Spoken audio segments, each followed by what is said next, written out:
Hani aklın modu düşür yanmaya, emetler var yoksullukun hor gider o.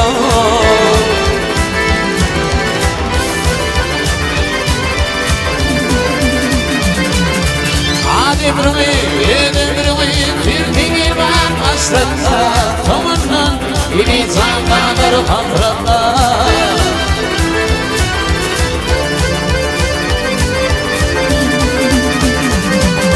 Akmaklar şu yerde kalın kaplarında, akıl bunun öz gamını koy.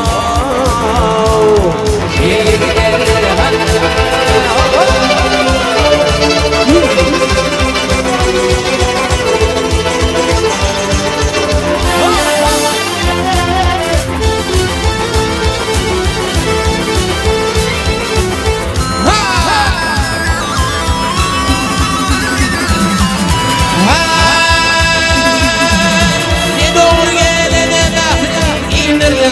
Ne gelmene kuvvet kalan öldürdüm o.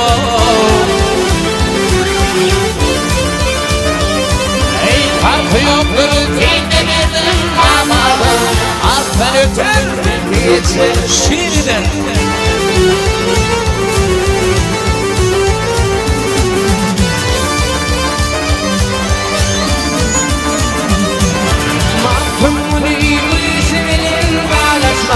Hayri koyup serişlere ulaşma.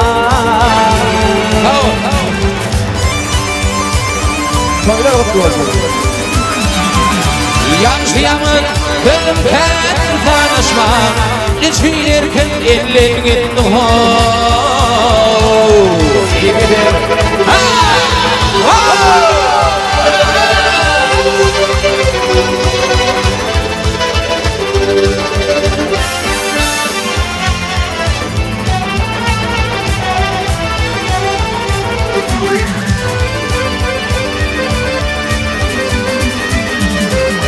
Yaşayamın ölümken karışma,